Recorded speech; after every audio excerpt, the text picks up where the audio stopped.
Hello, everybody, and welcome back to the 3DO Experience, the 3DO retrospective podcast where we talk about the 3DO company, the system, and everything in between. I am Bill, and this is Thrak. How you doing, Thrak? Hey, Bill. I'm doing pretty all right. How are you doing? I'm doing pretty good. Just trying to get through the rest of December for the most part.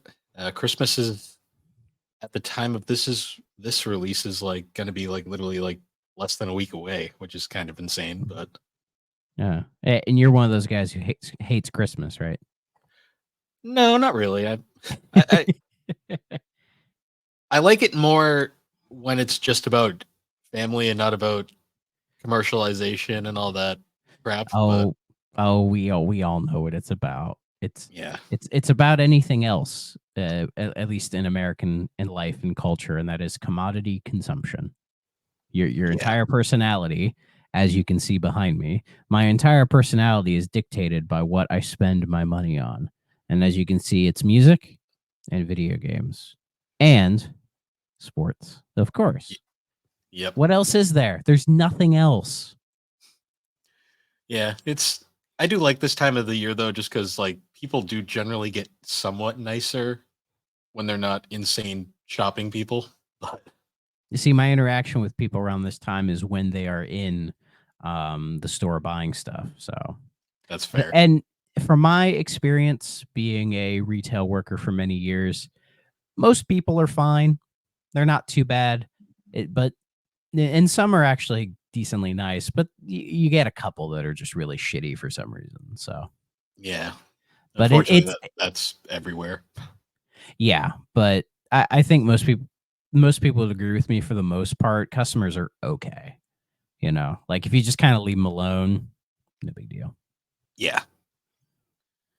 Oh, but so for this episode, we're not really. We had mentioned last week we're not going to be jumping into our next game quite yet. We're gonna take a little break in between just to have more time to actually get through the game. So Need for Speed is coming, but it'll be next week or We the do next. not have a need for speed for this episode. No, this episode's more of a kind of just we're getting close to the end of the year, and we figured we'd just chat about gaming in general, some stuff going on in the industry, games we played this year, what basically just stuff that's going on. Just this will be another general chat episode. Well, I can tell you one thing, and that is in the Tales of the Discord backlog. I got my Secret Santa stuff already, and Mhm. this motherfucker bought me two games. He got me DMC, the reboot, the definitive edition, and I think you'll like this one. He got me Tales of Arise, and I went, God damn it, because I was gonna play Vesperia, and I Mhm. still want to play Vesperia, but he bought me Arise, so I feel like I should play that one. But as you have said before, it's better to play an older Tales game, like play them like the earlier ones before the later ones, right? Well, I like to say play like when I say older, I mean more like middle of the range, kind of like Well, well, what I mean is that like if I say play Tales of Arise and then try to go back and play Vesperia, I'm gonna be like, ooh, this isn't that good. so Arise is a bit of a special kind of case because Tales of Arise really did a lot of different stuff for the series. I'd say more like say playing like Zelia or like Berseria and then trying to go back to like Abyss or Symphonia or something. Okay. So Arise is like its own thing. Yeah, Arise is the series is definitely trying a new direction out, and I'm not sure how I feel about it yet. I'm curious what the next game's going to be. Is it because the footage I saw of it, it reminded me a little bit of like E's 8 and 9.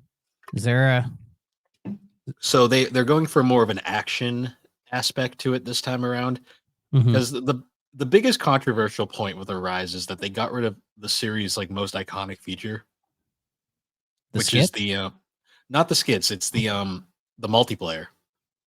Oh yeah. Because I always Dur- forget these games are co-op. Yeah, during battles, like Hmm. it's not detrimental to the game, like without not having it, but it's just something that like it's such a cool idea that not Yeah, having it for some arbitrary reason is just kind of weird. I can see that. I can see that. But yeah, maybe one of these days I can let the people know about my Tales experience. So we'll Hmm. see. I now own 3 Tales games. Symphonia, your favorite, Vesperia, which is really good. I've played a bit of it, and Arise. So there we go. Yeah. Abyss is too expensive. Yeah, unfortunately, Abyss is only available on PlayStation 2 and 3DS, and Yeah. neither are quite cheap at the moment. So, But on the plus side, the guy who's now the head of the Tales series, he has said he is open to doing more, like remasters and remakes, and bringing like the legacy titles up. Like he's down to do it. He just needs to know which ones to do, I guess. So I think you need to make a stink um, about your love of Abyss so we can get it again. And I imagine that's probably one they will do, since that's it's a fan favorite. And it's weird you say people don't really like it, because the reception I've read about it has been positive pretty generally. It's it. just I think Symphonia is the more remembered one. See, the Abyss's problem is it's shoved in between Symphonia and Vesperia, two of the most popular games in the series. Yeah. And Abyss isn't even disliked. It's more it's overlooked in a lot of ways. Like Okay. the thing with Abyss is like the people that played it generally love it. A lot of people who haven't played it, they see like the first quarter of the game and hate the main character and don't want to pick it up. So it's like Soul Calibur 3. Um, so in Soul Calibur 3, does the character get better? Well, what I mean by that is Soul Calibur 3 got sandwiched between its 2 popular brothers. Oh, Soul Calibur gotcha. 2 was huge at the time, and it was multi-plat, Yeah. and everybody loved that. And from what I remember, Sony got pissed that their version sold the worst, so they got it exclusively for the PS2 for the sequel, and then like nobody really played it. And then Soul Calibur 4, when that jumped to 360 and PS3, at least with my friend group, it was a big deal when that came Mm. out. And it still remains, I think, one of the more popular entries in the franchise. In fact, I rebought it and I was very happy to own it again. Well, I So mean, when it's the two that surrounded are 3 and 5, it's kind of expected it's going to be well regarded. yeah, that's true. That's true. Nothing against 3. I think three's biggest issue is the fact that it's exclusively on PlayStation 2, and also it has a game-breaking memory glitch. Yeah, but 3 has probably the best single player content of the entire series, Hmm. which is a shame. And then 5 isn't bad. Five's just kind of bland, you know? Hmm. Like when did 5 come out? I forget what year that was. It was like late. 2011? Yeah, it was like later PS3 Okay. era, I want to say. Yeah, and then they had, I think it was Ezio from Assassin's Creed, which was an okay choice, but it just seemed kind of whatever, Yeah, I remember you that know? game was mostly like lambasted for its story mode, which was kind of meh. Yeah, I haven't played 5 in a long time. I played at a friend's house once, and I was like, this plays like 4, but not good 4, if that makes any sense. And then Did you I've never touched 6. I do have 6, but I've yet to 6 play is it. okay. It's Yeah, not it the has it best has fighter, Geralt. but It has Geralt, which is cute, and 2B, yeah. the internet's favorite. So, but I hope they do. I think they'll do 7 at some point. It just depends on um. Well, Bamco the has guy. to care. Well, I think they have to get Tekken 8 out the gate first, Yeah. because that seems to be their big problem. Because they have 2 of the biggest fighting game franchises, so they have to kind of balance it out. But Yeah. in any case, Did you see uh James McCaffrey dead? yeah, Max Payne. That sucked, man, because I I know know that that was a because they're bummer. working on the remakes of 1 and 2. And I was just assuming they were going to get him back, but I guess not now. I'd honestly So like them just to take his lines from the games and just reuse them because they haven't aged badly. I think it depends on what they want to do with the story, True. Very you true. know. And I assume you know the story of with McCaffrey in 3. Not really. What's going on with that one? So when Rockstar announced Max Payne 3, McCaffrey didn't even know about it. In fact, Ah, he had talked about how he wanted to reprise the role, and I think it was something that like Rockstar wasn't going to use him initially, but he kind of made a stink about it on the internet and got some fan backing on it. So it caused Rockstar to basically be like, okay, we'll get you in. And not only did he record his voice for Max Payne 3, he also did the mocap, and Yeah. they used his likeness Hmm. as well. So Max Payne 3 is the most McCaffrey of the Max Paynes. That So that he game got is not as good as 1 and 2, but it's still a good game. oh, it's good. They're all good. Like, okay, so I played the entire trilogy last year. Actually in between my playing of Yakuza Like a Dragon. And I think all three games do something better than the other two. Like I think all three are great, but all three of them have something that makes it stand out. Like one, in my opinion, has the best like atmosphere and immersion. Like I love the snowy New York streets, going into these horrible, dark, dingy apartment buildings, the weird dream sequences with the bad platforming, the comic book Yeah. panel storyline, like a storyline stuff. Like all of that is fantastic and it's iconic. And even just down to like Sam Lake's weird face, Oh, and go the lemon face. yes, the lemon face, and even going up that weird, like, high-tech building at the end of it, like, the whole game is memorable, even if it hasn't aged well. It's Hmm. all incredibly memorable. Max Payne 2, in my opinion, has the best story. I Yes. love Max Payne 2's story because, I mean, the fall of Max Payne, it has a double meaning to it, and it's told so well, and it ends with this very optimistic note of, you can get over like trauma and grief, and that we can learn to move on, not let these things consume us, essentially, though somebody else has to die for him to realize that. Spoilers, sorry. But Max Payne 3, despite having the worst story in my opinion, like it's well written and everything, but coming off of Max Payne 2, it just feels like a step back. You can Like tell if it, Remedy didn't do it. well, yeah, like Dan Houser and Sam Lake are completely different writers, Yeah. which is fine. But I think if Max Payne 3 was like a sequel to Max Payne 1, it would be fine, right? Mhm. But just coming off of 2, it gave me whiplash almost. But I will say 3 has the best gameplay. Yeah. I love how that game plays. Oh my god. Like that's some of the best third person shooting ever in a video game, Mm. bar none. So, and I usually say to people if they want to play just one of the Max Paynes, I would say play 3, especially since 1 and 2 are getting those remakes in a couple years. Yeah. And those will probably be the definitive versions of them. I'd say go ahead and play 3. They'll probably never do anything special with it anyways. They may remaster it, whatever that means, but beyond that, just play Max Payne 3 now. It is really good. And as a standalone story, it's perfectly fine. Mm. Just in connection with the other two, it always kind of roughed me up. But It's yeah, kind of funny. James McCaffrey, sorry, he was fantastic in all three games. He was iconic. He did a lot of other stuff as well, like a lot of TV He stuff. was a he was on some soap opera that was big. Oh yeah. I think we've all been on a soap opera at some point, Yeah. even if we didn't know about it. It's funny you bring up that the voice actor story, and that reminds me a lot of the you remember the Sly Cooper movie that just never happened? Yes, yes, And I how do.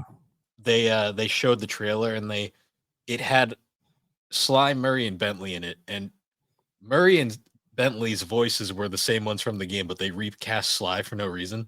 And Yeah, yeah. Kevin I assume that's Kevin because Milner they came couldn't get out the and guy to do it. no, Kevin Milner came out and was like, they never asked me. Like he was like, what the hell? It's weird how common that is with like voice actors specifically, that they just like don't say anything to him, even with like a McCaffrey or whatever. Like they don't say anything. They just sort of move on. Or also, what's his? I forget the original voice of Kratos. I forget Oh his. yeah, I can't I remember forget. his name, but Yeah, I forget his name, but like he got interviewed once, and he had talked about how they liked his voice at the start, right? And then I think it was Ascension. They had him do mocap mm, for it as well as the voice, but the original voice of Kratos, he's kind of more of a, I hate to use the term scrawny, but he's like a smaller dude in mm, comparison to what you assume like a Kratos to be, right? And so they had issues with the mocap and everything. And with that big break between, was Ascension or 3? Which one was last? I forget. Ascension. Okay, so between Ascension and 18, there was clearly a change in that they wanted to do something different. Hmm. So they had like said it. So they moved on to get what's his name, Christopher Judge. Is that Yeah, I correct? think so. And he does a great job. Like he's a bigger, the bigger guy, so he can do the mocap, and he has that real deep voice. It's iconic and everything. Yeah, And yeah, the original guy. Shit, I need to look his name up as I'm saying all this. Like Christopher Judge, Terrence C. Carson. Terrence C. Carson. Thank you. Like basically in the interview, he said he understands they wanted to move on and do something different, and he completely respects that. He just wish that they would have like told him, Yeah, saying that, hey, we're gonna move on or whatever. He felt he kind of got just kind of thrown to the side for somebody else. But that seems to be an issue with voice acting in general. Like yeah. regardless of the infamous Helena Taylor situation. Yeah, I'm bringing that up. Hmm. Like regardless of how that all went down, which went down really poorly. We all saw that in real time. Oof. Um, if anything, it did show the sort of the treatment that voice actors get in the industry, which is like shit, unless you're one of Yeah, the big names. And even if you're one of the big names, like say, what's his name? Troy Baker. Troy Baker, when he like with the whole Tales of Vesperia thing, where he said he Oh would have yeah, done it. yeah, He said he and would they have done it, and they just didn't ask him because they didn't think he would be willing to do it, or he would ask for too much money. they didn't think he'd want to reprise his most iconic like star making role. Exactly. Like It's like if um Sony decided to make like like an Uncharted 1 remake, which I totally think and they did should do. and didn't get And Nolan North. and don't ask Nolan. And it's like that would everyone be like, why the fuck didn't you ask him? Like he's right there. Like I'm sure he would say in a heartbeat. Like you'd probably not even ask for that much to do it. But I don't know. Yeah, Sony's in a it, weird spot because speaking of Sony, I didn't look into the details of it, but there was that the Insomniac leak that happened. yeah. The all so the game footage was kind of like whatever. It's like that happens. The concerning I didn't thing. look at any of that. So it was a bunch of games got basically all of Insomniac's like data got leaked, and a bunch of games footage and stuff got shown. The concerning thing was a bunch of like passports and travel stuff got like leaked out as Yeah, well, which is the not per- good.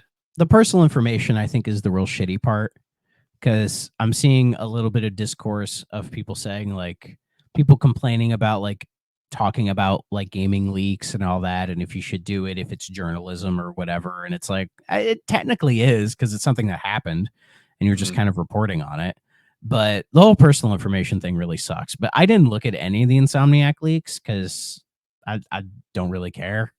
You know what I mean? Like they're doing Yeah, Spider-Man 2. Well, they did Spider-Man 2. People seem they're to doing really a like it. Wolverine game now. Well, they announced that a while ago, but that Yeah, little it shows. trailer for the It Wolverine game, shows. which looks, I mean, we'll see what it is. I don't think they could just do like Spider-Man but Wolverine. Like I think it needs to be different. I think if they use that X-Men Origins game as the basis and do something different based on that, I think it'll be really good. Hmm. I don't know what else was in that league as far as what other games were in there. I mean, if you I want to didn't say really them, look. I don't really care, but I just saw the Wolverine one and then saw like the travel stuff was getting leaked, and I was like, that's not good. yeah, that's right. I feel bad for all those people because they have to like change their passports and shit. I don't even know how you do that. So I'm I'm kind of impressed that so Sony's owned Insomniac for I think like 5 years now, I want to say. it feels like Uh, more. yeah, it's been longer than it seems, but I'm amazed Ted's still there, Ted Price. Because what's weird is that Sony technically owns this IP, Yeah, Sunset yeah, it's Overdrive. a Sony franchise that's only ever released on a Microsoft console. Yeah, because they technically own like they can't release this game on PlayStation. Like Microsoft owns this because they published it. Yeah, they But have the publishing rights, but the IP itself is yeah, so owned if they by wanted to do Insomniac. a Sunset Overdrive 2 and make it Sony exclusive, they could totally do that. But I don't think they're ever going to do that. Well, especially because all Sunshine Overdrive is it's just edgy Ratchet and Clank. Yeah, that's what I've heard. In fact, I think Dave's been playing it, and it's on my to play list. In fact, this is one of the first Xbox games I bought, along with like Rise Son of Rome and shit. And I played through Rise Son of Rome, and it was a game. Yeah. It's I not played bad. I borrowed a friend's Xbox One to play Sunset Overdrive. I was like, this is good. Like it's definitely Insomniac, but I'm like, this is just edgy Ratchet and Clank. But Which I mean, that doesn't sound like a bad thing. no, it's not a bad thing. Just I was just kind of like, I'm like, I don't think we're really missing that much not playing it. So Yeah, but that reminds me, I've barely played Ratchet and Clank in my life. it's a great series. I preferred Sly personally out of Sony's big Oh three, yeah, I'm a Sly but boy. I like Sly and I like Jack and Daxter, particularly the first The, one. the most Jack and Daxter I've played is Daxter on the PSP or playing it Yeah, on the Vita, and I got halfway through it, and I just got kind of bored and stopped playing it. it's repetitive. It's fun, but it's very Yeah, repetitive. very repetitive, and it feels like there isn't any story. Like it doesn't really go anywhere. Well, You because know, it's it's like a just you have. it's like a midquel that's supposed to explain what Daxter was doing between one and two, but Yeah, yeah. And I'm sure if you're like a huge Jackson Daxter lore fan, like it's great, but it was whatever. yeah, yeah, that's a series. Well, not so much Jack and Daxter because I think that ship sailed. I really want Sly Oh, to come long back. dead. I would love for Sly to come back as well. I'm a big Sly Cooper fan. I've beaten every game in the series probably like twice or some shit like that. Like Sly 2 is like one of my favorite games of all time. But the question is who's going to make it because Sucker Insomniac. I mean, Punch, Sucker Punch is busy. yeah, they're doing Ghosts of Whatever, and I think they would like to do another Sly Cooper game. I just don't think Sony would let them do it, especially when we see how big the budgets are getting for these Sony games. Like, I Mm. don't see Sony wanting to put like $200 million into a Sly Cooper 5. You know, like I just don't see that happening. And then you have the other dev, Sanzaru Games, who I guess do VR games now. Yeah, they're owned by.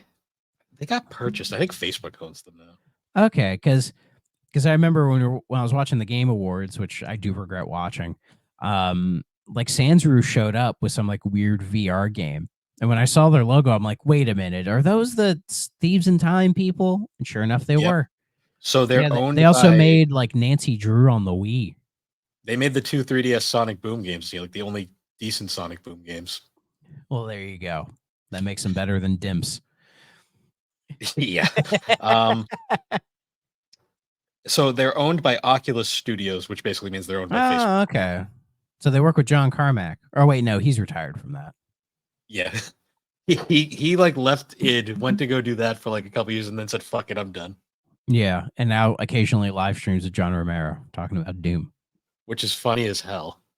It was cute to see Oh yeah, just the two Johns back together. it's like two different forms of autism, like just chatting with each other, basically. You know, Hmm. it's great. Did you see any of that My House like Doom mod that was going around for a while? No, I don't keep up with Doom stuff. I've barely played the reboot. When I should Fair. sit down and properly play the reboot because I started playing it and I was like, this is good, but I'm not sure what people are like losing their shit over. But I imagine it's one of those, it gets even better as you keep going.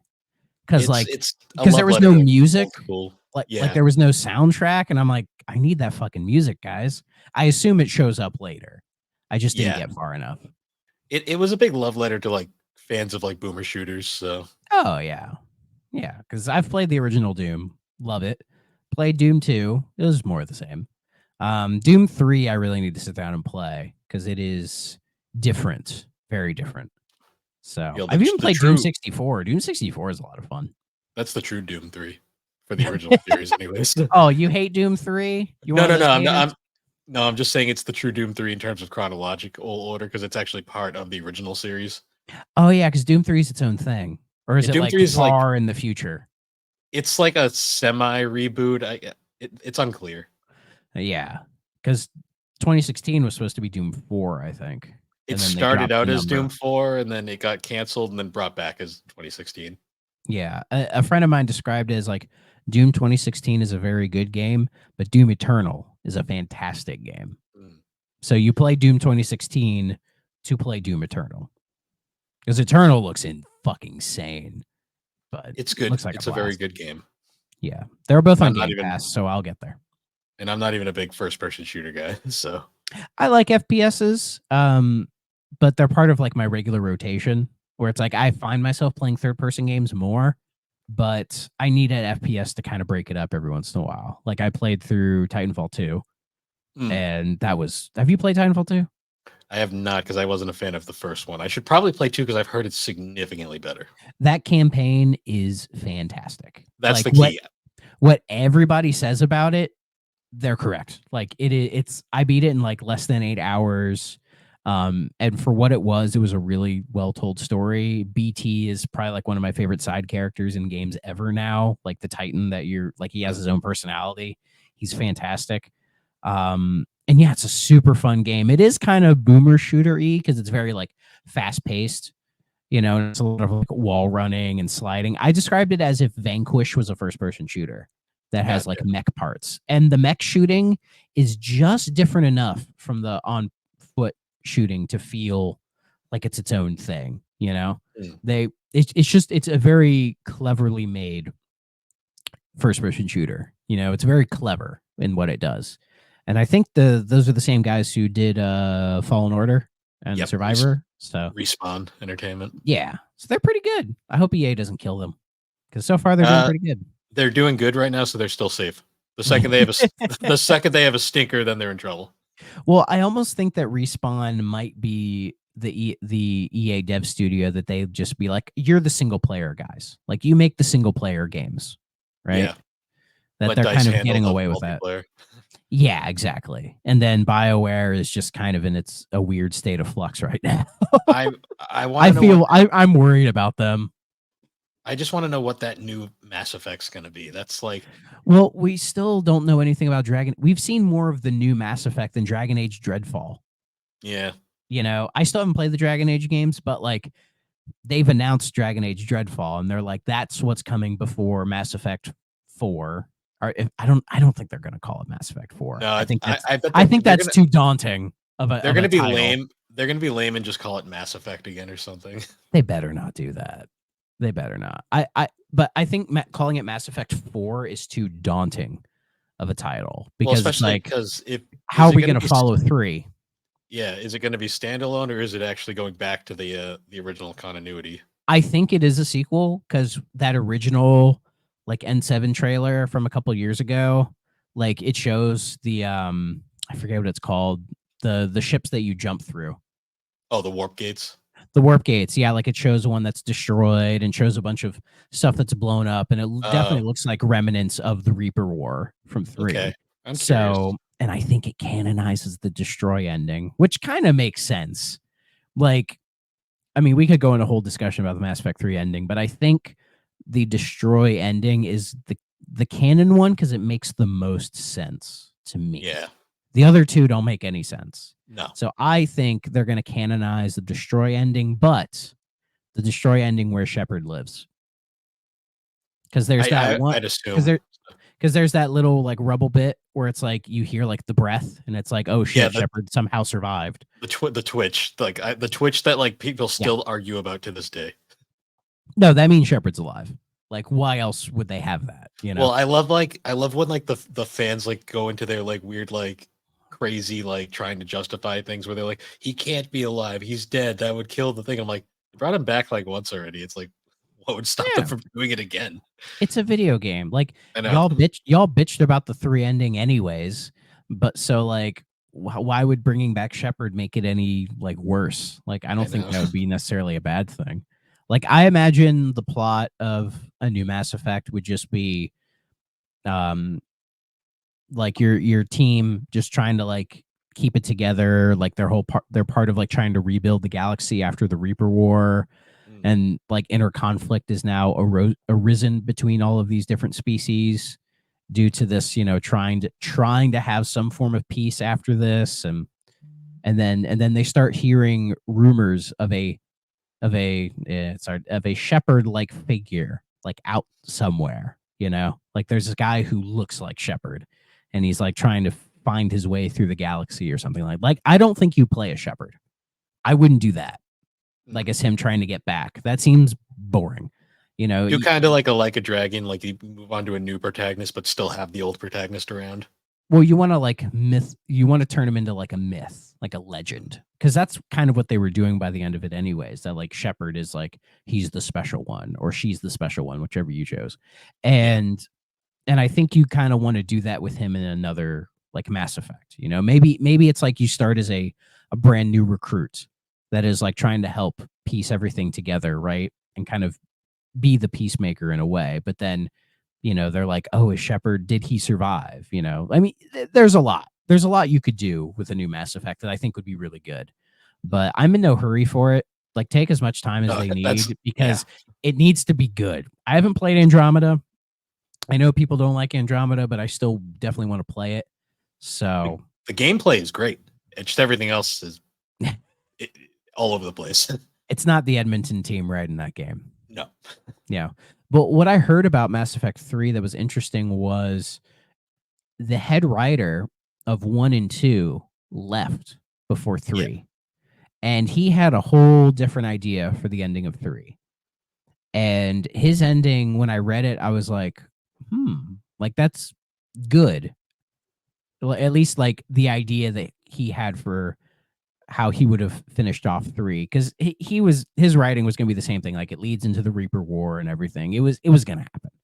So, but his idea for finishing it off was trying to, I think, make more of a statement on things and try to make something that was more heavy, but felt like a good ending.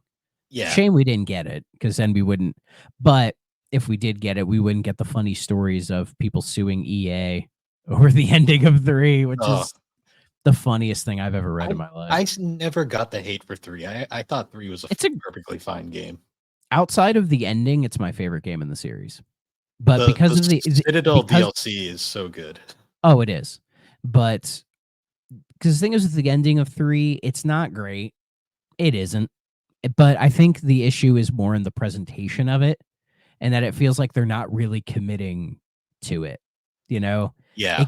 To me, it feels like they got to that point and went, "Oh shit, we actually have to do some kind of ending." And they thought about it for like 20 minutes and just kind of threw it out there. That's the issue I have with it. It could have been better, but it's not that bad. It's really not. That's definitely a series I want to finish replaying next year at some point. Yeah, because I'm in the middle of 1 right now. The reason 1's taking me fucking forever is because I'm stupidly exploring every fucking lifeless rock with the fucking tank. You're playing the Legendary Edition, right? Oh yeah, that is okay. Good. That is the way to play those games nowadays. Well, that also one specifically because they remade 1. 2 and 3 are just they're the same as they were. Yeah. The reason also 1 too because I originally played 1 on the PS3 port, and my God, you want to talk about shit. Oh God, you turned me into a death metal vocalist with that one. Yeah, like that. Well, was because bad. we didn't get 1 initially on PlayStation 3. No, it wasn't until like 2012 or some shit. Like it was super late. When they released the trilogy, they ported it over, and they did a half-assed porting job. Yeah, because it was originally published by Microsoft before the EA buyout. Yeah, I think that was their last game before the EA buyout too. I think it was. Yeah, or it might have been, Sonic Chronicles. Oh, fuck that game. How in the hell? Because that game is between, I think it's between Mass Effect 1 and like Dragon Age Origins or some shit. Like it's in between some of like BioWare's heavy hitters, and somehow it was also they made by their C team. So yeah, they just farted that turd out. You know, like I definitely want to play through the whole thing. Oh, it's worth playing just to see how fucking bad it is. It's like, yeah, this is BioWare. Yeah, because like at the same time, a friend of mine's like, dude, you know, there was like a Spyro RPG on the DS. And I was like, what? And I looked into it. That's better than Sonic Chronicles. Yeah, it's what Spyro, Shadow Legacy? Shadow Legacy, yeah. Yeah. And at first I was like, is this going to be like some rough ass, like 2D or like turn-based RPG? Because I'm all in. And it's just like it's like those GBA Spyro games, but with like RPG elements. Hmm. So I'm just I, like, it's kind of boring. it was made by the same studio that I think did the Sims games on DS, Okay, that which kind of is makes sense. hilarious to me. Yeah, and the Shadow Legacy isn't. It's not bad, but No, it, it's it weird wasn't. because It wasn't worth sitting down and playing the whole thing. the most fascinating thing about it is it's before the remake trilogy, it was the final appearance of classic Spyro. It's actually Spyro 6 technically. Yeah, yeah, because then they did the Legend reboot stuff, which I think gets too much hate. Like they're not Yeah, bad games. they're fine. They're just like not as good as what people expected them to be, I guess you could say. I mean, I can understand that. It feels like they're trying to do something that's more, what's the word? Serious Darker or and like, edgier. yeah, edgy, edgy. That's the word. But like, but it feels like it's going from like E10 plus to teen. You know what I mean? Yeah. And it's like, I mean, I guess, but I don't know. But yeah, Sonic Chronicles, yeah, I was between Mass Effect 1 and Dragon Age Origins. Good God. Ugh. Yeah, That's what a impressive. weird blip on BioWare's resume. Yeah. And I guess technically the first EA published BioWare game is Mass Effect Galaxy, the iOS one. Oh yeah. But Forgot beyond about that, it would be Dragon Age Origins. mm. Yeah, I Yeah, forgot any of those Mass Effect iOS games existed because, well, to be fair, I didn't get into Mass Effect till like last year. So, yeah. I honestly like that's a series I really want to play next year. And then the other one I've been saying for a while I'm gonna play is I'm gonna finally sit down and play Fable. oh, Fable's on my list too, especially being the Xbox fuck that I am. I need to get Fable. Like I've played through all of Gears. I've started playing a bit of Halo with Chris, and so I'm like Fables. I've played quite a bit of Forza, and I do like Forza. So I'm like, I need to give Fable a try, or at least again, because I tried Fable 1, didn't like it at all. Apparently Tried Fable 2 is a masterpiece, according I to a lot of tried people. I tried Fable 2, and I really liked it, but I didn't get very far in it. So, but they're Yeah, like shorter RPGs, so I'll sit through them. Matt over on Geek Addicts really wants to do an episode on it at some point. So, Yeah. But speaking of Chris, I am gonna start this guy oh, pretty soon. Yeah, it's cyberpunk time, baby. it's I've good been now, look so it's perfectly fine. and it's funny because I was thinking about it because the game I had just beaten right before this was Assassin's Creed Unity. And I think Unity is a good game. Not a great game, but a good game.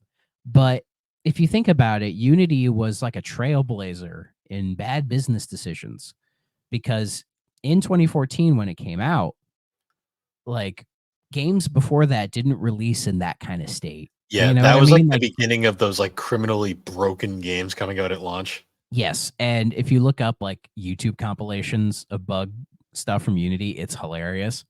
But playing through the game now, there's a few bugs and glitches, but nothing that like ruins the experience, you know. Yeah.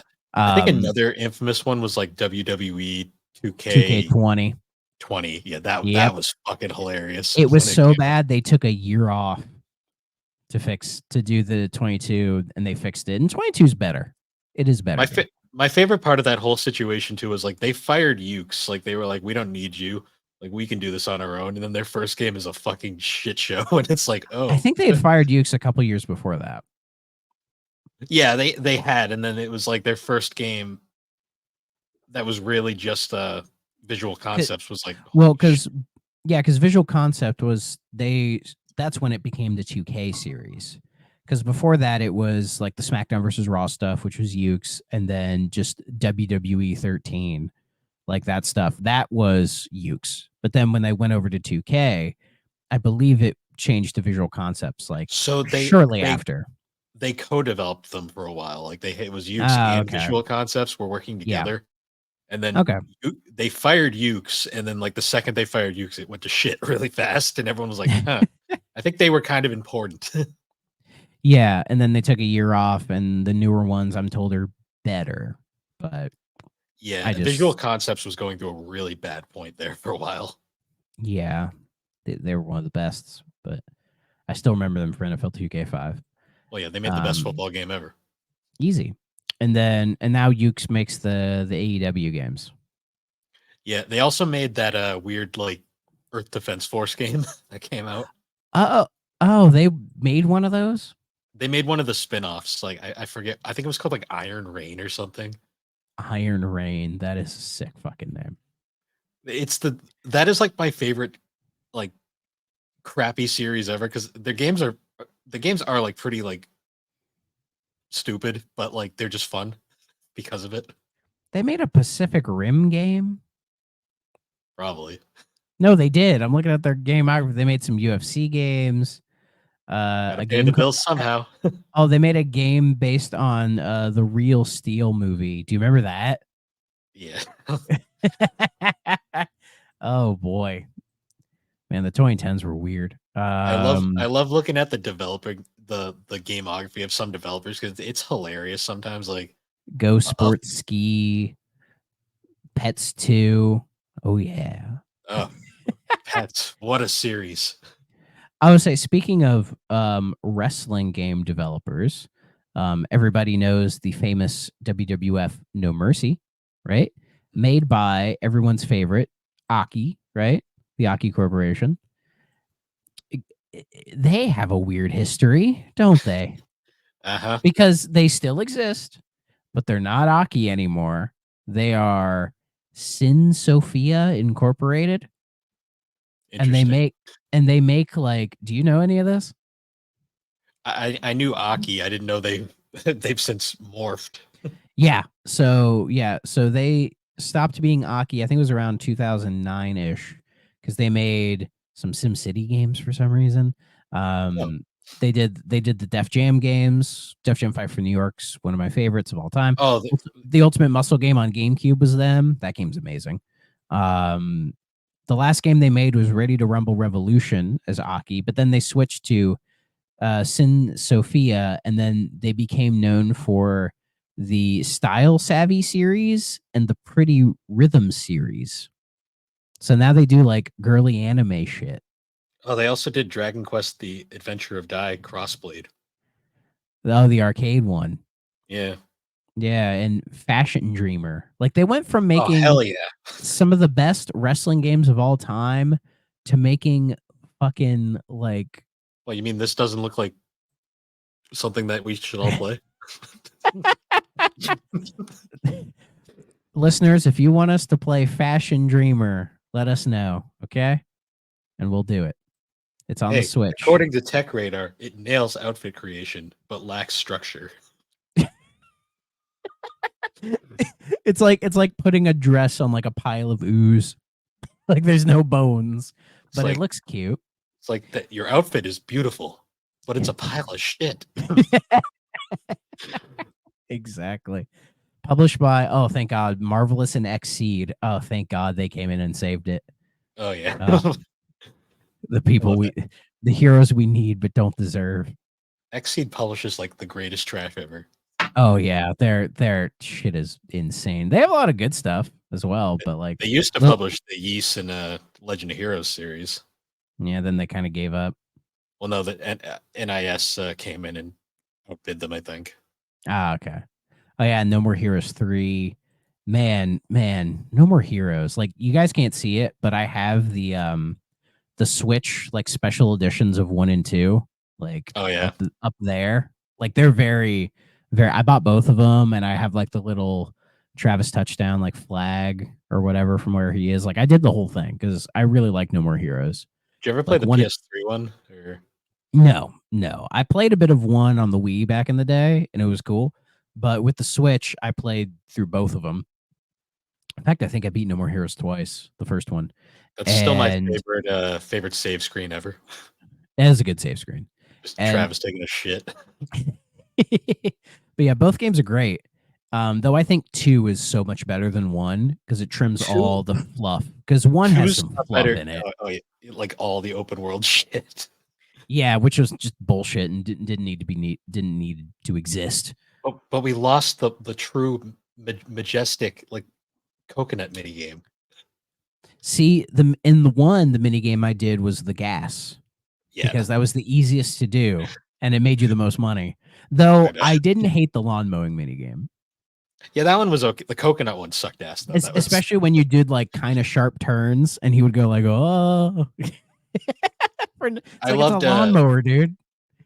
Robert Ecken Downs just doing like the hammiest voice acting ever. Yeah. So like I was excited to try three. And then well, I have three. And I started playing it, right? And then it's all well and good, no issues, right? But then it drops me in the open world and I'm like, Oh, this is back. oh Yay. no. And it's worse. It's Yeah. so bad. Like I stopped playing it. Suda can't And help I himself, haven't touched it since. which is sad because the game plays so well. That's Yeah, about it. the action stuff is solid for sure, but I need to eventually. Maybe next year I should just say fuck it and just play through the whole thing, play through three because I, I s- feel like I should. I still remember the first time I played No More Heroes on the Wii. I was playing it and I got to like the first like recharge your lightsaber section, and I just thought of it. I'm like, what the fuck am I doing right now? Imagine your parents walking in on that. Yeah, I wouldn't be able to explain. I'd look at him and be like, I can't explain, mom. Yeah. Suda is working on a new game called Hotel Barcelona. I'm sure it'll be a good game because everything Suda makes is generally good. But it's just weird as fuck. I well, I think Berger has said this before, and there's some truth in it, and I think it depends on who he's working with True. because I think Suda's comparable to like Kojima, where he has like really good ideas for things, but if he doesn't have a team around him to make the game, it can be an issue. And with Suda, it's definitely true. Like I played through all of Shadows of the Damned, right? And Yeah. having Shinji Mikami there definitely helps because he's Shinji Yeah. Mikami. But it's just it but it I mean, I think a lot of the game's issues there is EA. Again, Yeah. EA just kind of like doing the game dirty, especially when you hear what Suda wanted to do with Shadows of the Damned originally, which was Yeah. essentially like Demon Souls Mhm. before it was even a thing. Um, which that would have been interesting to think of. Like had Suda been there for like the Souls, like right before it became a thing in general. Like who knows where things would be now. Though I think he said he finally owns it, Shadows of the Dam, Yeah. properly, and he's going to do a proper remaster of it. And who knows, maybe people might start saying, "Oh, this game was actually good the whole time." And it's like it's a fine game. It's just nothing amazing. I still remember Lollipop Chainsaw when that came out, and I remember seeing him be Oh, like, "That game, like people, that's like the biggest like I could explain game. Well, I can't the explain game because it's so like you, SpongeBob meme. yeah, it's Yeah. like because the game is fucking amazing. Like it's such a well made game, but it's so Oh fucking yeah. ridiculous. It has like literally one of my favorite achievements ever, which is the first instance of like upskirt. You literally get an achievement that says, "I swear I didn't mean to." You will get That's that good. achievement. It is fucking impossible not to get that achievement. Yeah, that's good. That's good. It reminds me of I think it's Undertale, where like all the achievements in the game are just doing normal story stuff, and it's just like Toby saying, "Oh, I got a great idea for achievements." He's like, "Oh, they're coming. I got good ideas." He just keeps leading you on. That he has some when it's like he has nothing. It's great. One of my favorite achievements ever is the Stanley Parable. There's an achievement that's literally like just don't play the game for like 10 years. Yeah, yeah. Actually, Or I think it's I gotta 15. start that up because I haven't played it in like since the first time since it came out. So I probably can get that achievement now. See, I probably could if I remembered the Steam account I bought it on, But yeah. but I can't remember. But That oh that well. is a game that unfortunately like you only truly will get the experience the first time you play it because you Oh never yeah, will yeah. get the same experience again later. Yeah, it's a very Doki Doki Literature Club in that regard. Yeah, although there's more substance to Stanley Parable than Doki Doki Literature Club. Yeah, with Doki, it's more of just like kind of trying to fit the pieces yourself, kind of a thing. And Doki Doki's a one and done. And I mean, yeah, as but it much as was I a great one and done. oh yeah, I love that game. Like I like that game more than most people do. But even I'll admit it's a one and done. Like you can only do so much there. Yeah, I think what I liked about it most was how it talks about it's like Dan Salvato made that as sort of his love-hate relationship with anime. Yeah. Like the game reflects that. And as somebody who has a similar relationship with anime, I think I completely understand where he's coming from. Yeah. No, he did a really good job on it. And I love because it was like such a cultural phenomenon when it came out. Oh yeah. Like it's one of the few games that genuinely scared me. And video I games s- don't really do that, but it freaked me the fuck out. oh yeah, the first time we played, it's like, what the fuck is going on? Yeah, because there's some dark shit. Like I dark still shit. I still laugh my ass off watching the Game Grumps play through that game. Oh, it's a fantastic playthrough. And I Fucking have a Danny feeling had this no idea. and I have a feeling in like 10 years the game's going to get a bit of a resurgence Yeah, because from all like the kids that all never the played kids it. who don't know, they're going to be like, "Oh, do you know about it?" It's going to start it's going to have another cycle where it's like these kids are going to play it where they don't know what's going on, but we old fucks do. So we can like tease them about it. Yeah. So, but that'll be fun when that happens. In fact, I have the Switch like fancy physical edition down there. Oh, Doki Doki Literature Club Plus. Yeah, because I was like, it was what like $35 or something. It wasn't a bad price, and it came with a bunch of random goodies. I'm like, yeah, fuck it, why not? Yeah, and you get some bonus. Support him. Okay. But he hasn't done like anything since, as far as I He's been know. working on something, but it's like Taking him a long ass time. nobody really knows what's going on with it. It's like Metroid Prime 4. Just Well, if I know anything about like indie devs, it just takes them a long time to do anything. If you're Toby yeah, Fox, if you're Team Cherry, if you're just um just don't pull Concerned a Ape, yeah, you know, just don't pull a Phil Fish. Jesus Christ. But at least with like, from what I hear, like Toby Fox, the Undertale guy, from what I hear from Yeah. people, he's just really lazy. That's the only reason the Yeah. games take so fucking long is that he just drags his feet on doing everything. So it'll happen eventually. Like Team Cherry, I get the sense Silk Song is farther along than people think. You can throw the clown makeup on me if you want. I honestly don't care. I wasn't a big Hollow Knight fan, but I think at this point with Silk Song, when you're ready to talk about it, just shadow drop it. Just be like, "Oh, here it is, and it's ready to go." Fuck it. At this point, and with Concerned Ape, he's the Stardew Valley guy, right? Yes. Like he still does. What I like is how welcoming he is for like the modding community, Oh yeah. and he welcomes like every random like mod you can do. In fact, like there's stories of him like changing the code of the game itself so it would work with mods better, which is really Yeah. nice of him to do. I think he said he was taking a little break from Chocolatier to get like the final Stardew Valley update out or another Yeah. one or whatever the final one is. So I have a lot of respect for him, even though Yeah. I'm not a Stardew Valley guy at all. That's just not my kind of game. But I think That's he does a fantastic job with like the community and the game and all that. So mad respect. especially because like he's a one man dude. Like he made that entire Mhm. thing basically on his own. Yeah.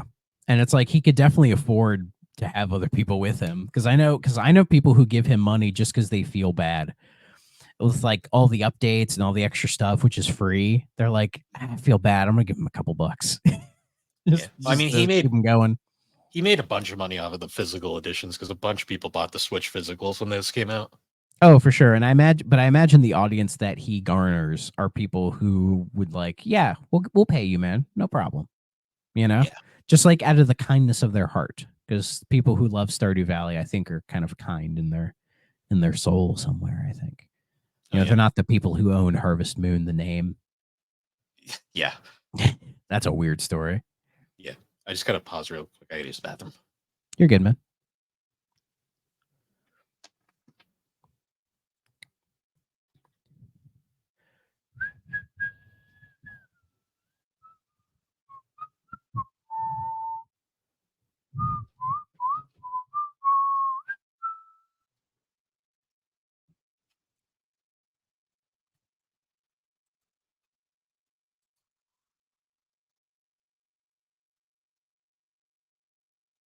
Ducky, ducky.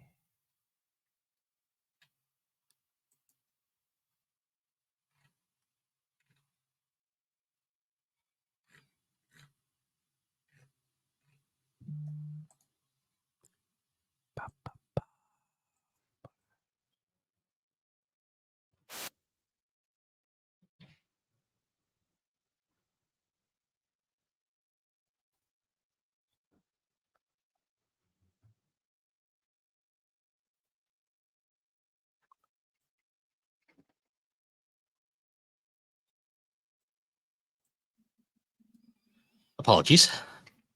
Oh, you're all good, man. So we were mentioning Harvest Moon. That is a fucking weird story in itself. Yeah, farm simulators, a series I know a lot about. I mean, Yeah, that's so weird because I've tried Harvest Moon, I've tried Story of Seasons.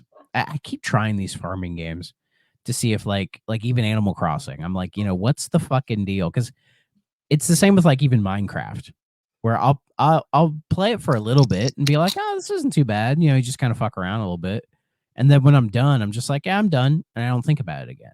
Like to me, those aren't games; they're toys. they Like you are play with them for a little bit, and then it's like, move on. they are the best time killing games like probably ever. See, I could do that with like Hexic, Tetris, True. Lumines, whatever it's called. Like puzzle games are more my sort of time killer games. That's Hell, fair. even Microsoft Jewel 2 on my phone. I play that every day because I get Microsoft points or Xbox points doing that, so might as well.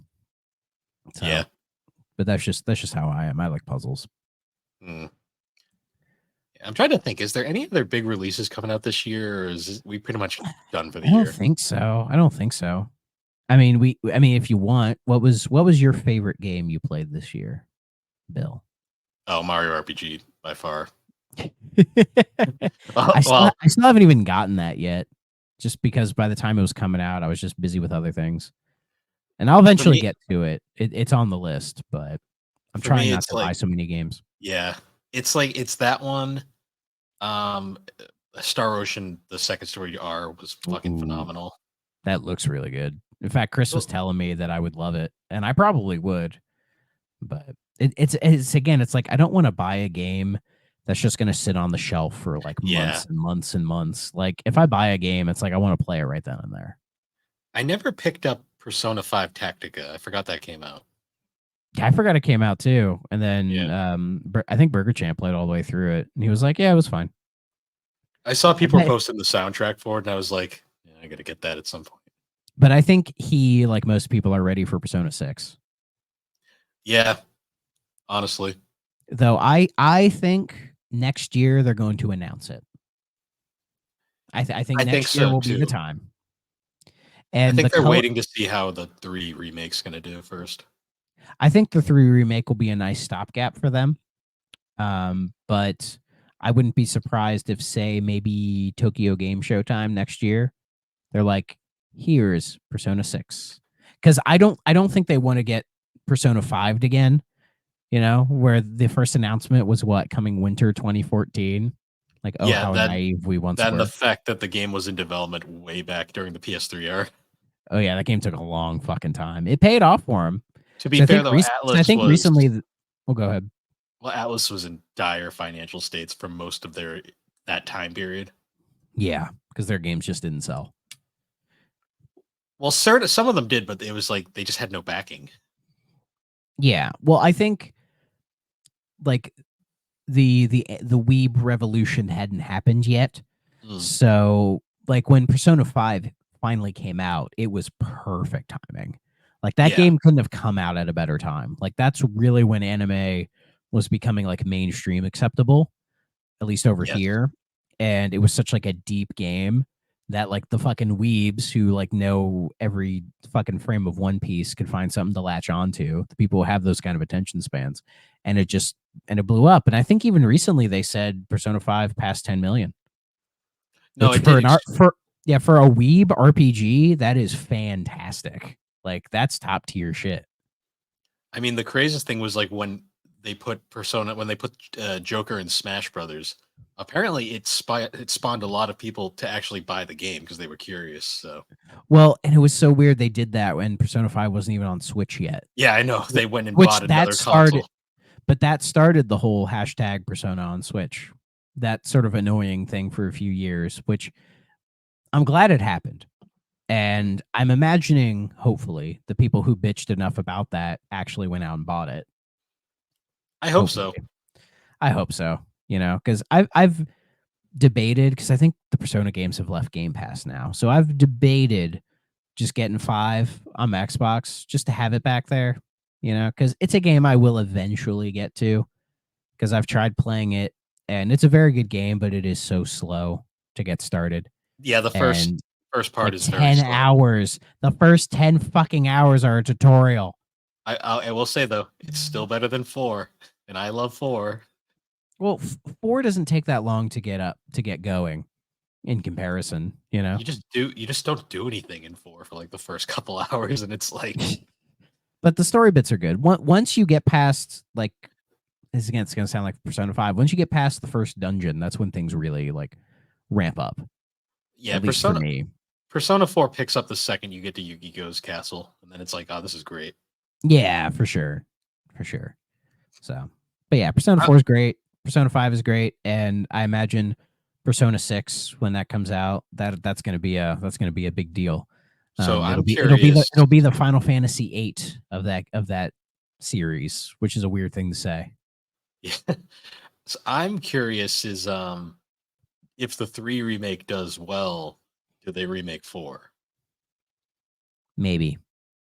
But I think if they remake 4, it'll be after 6. Yeah, we'll have to wait and see. Atlas Yeah. is so confusing sometimes with like what they're putting Because out. 4 doesn't need that much of a remake. Like 3 kind of needs one because it's in Well, a bit of a mess. three's problem is there's 3 different versions of the game, and no one knows which version to play because Yeah, none of them are perfect. but Reload will be the most perfect version, even though I think it doesn't have any of the FES stuff in it. No, or any of the But portable stuff. It's literally just a remake of Vanilla 3. yeah, which I think is probably the way to go. Yeah, But I we'll mean, see. I haven't played 3, so I have no idea. But I that yes, three's good, but I'm kind of met on it because I played 4 first. fair enough, fair enough. But for 6, what color do you think they're gonna go? They haven't done green yet. Green seems a logical one because yeah, Well, because 3's blue, yellow is 4, red is 5. So and Persona 1 has a purple motif, and so does oh, 2. 2 is weird because 2 has purple and red. interesting. Because 2 is a duology. There's 2 Persona 2. It's confusing. Hmm. But green seems like a way to go. They could maybe do some like environmentalism with that if they wanted to. I don't know. So Yeah, I'm curious where they're I going to was go also story thinking wise. like pink would be a good Pink. one. That's a very Persona color, I think. They could go orange, but I think orange would be a little much after a while, you know. Well, I think So orange is a bit. The thing with orange and pink are they're kind of close to red. that is true. But then again, yellow is kind of close to red too. I just Yeah. realized that the 3, 4, and 5 are the primary colors, gang. Yeah. I just And I noticed feel that. like and green is kind of like the most unique secondary color. Yeah. Because most people don't think of green as a secondary color, you know? They view it as like a primary color. Well, because it's So such a striking color. yeah. And it's like because it's like you mix blue and yellow to get green, and it's like that just in your head, it doesn't make any sense. Hmm. Like how the hell do you get to those two? Like red and yellow making orange make perfect sense, right? You know, even red and blue making purple makes sense, right? Yeah. But yeah. But I mean, and plus with green, there's so many different shades of it and so many different ways you could use because the Persona games do, I think, a fantastic job of their primary color, you know, Yeah. of incorporating it into the game in so many different ways. You know what I mean? So I trust Atlas to make a good Persona 6. Oh, and they also have that Refantasio, whatever the fuck, like that weird fantasy thing they're doing now, which Yeah. looks interesting. I mean, I'm an Atlas simp, so I'll buy anything they shit out. I mean, it looks cool. It looks like they're trying to sort of take Persona and do more like fantasy stuff with it, Hmm. but probably I'm, make it more of like a streamlined RPG, I'm all which I for it. think is the way to go. It's interesting because a very similar series to Persona is like the Legend of Heroes, like Trails of Cold Steel. Ah, yes. That's like That Persona series I'll meets never Final. play. Yeah, they're a lot. Yeah, like I've tried looking into that series and I just go, no. Yeah, that's Absolutely not. if you thought Yeast was confusing, that's Falcom's other series that's even more confusing somehow. Yeah, but then I've seen stuff that's like Disgaea, I've thought about getting into that, but I don't know where the fuck to start with that. I think they're all standalone, so I believe you can start anywhere. Okay, but but Is getting into Dragon RPGs is tough. is Dragon Quest 12 next year? Or is that ways out? That's a ways out. That's a Yeah. ways out. Like from what I hear with Dragon Quest, like Yuji Horii is playtesting the 3 remake. So I expect an announcement about that next year. Thank God. I've been waiting way too long to play Dragon Quest 3 because I wanted to play the remake. But then beyond that, I think 12 is a ways out because I mean Dragon Quest is such a beloved, revered franchise. They don't have to churn them out every couple of years. No. I mean, they've been doing it with all these like side games. I still haven't played the new monsters. I just haven't gotten around to it, but I've heard it's not bad. Like it's better than the other side games they made, like Treasures, which really disappointed me. And I was gonna try the Adventure of Die game, but the reviews were not good at all. Yeah. So I just backed out. And I'm then Monsters, I think it's gotten decent reviews. well, Monsters is basically just Dragon Quest 5 if it was like just a 4. side series. Yeah, side series.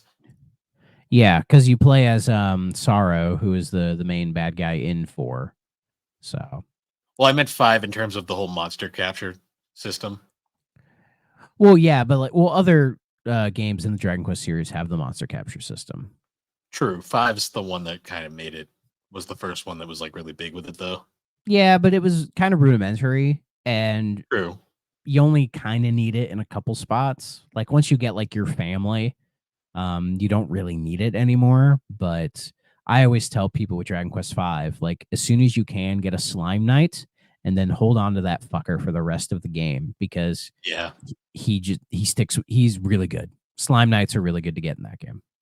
I really want them to port 4, 5, and 6 to Switch or switch just modern consoles. I think they will for 12 since they did 1, 2, and 3 for 11, which made sense because 11 is so closely tied to the oh shit. What is that? What's the shorthand for that? I can't remember. Because 4, 5, and 6 are the Zenithian trilogy. What the fuck is Yes. 1 through 3? Shit. God, I should know this off the top of my head. Fuck. God damn it. I'm really losing my credentials here right now. I always fuck. The hell's it I always called?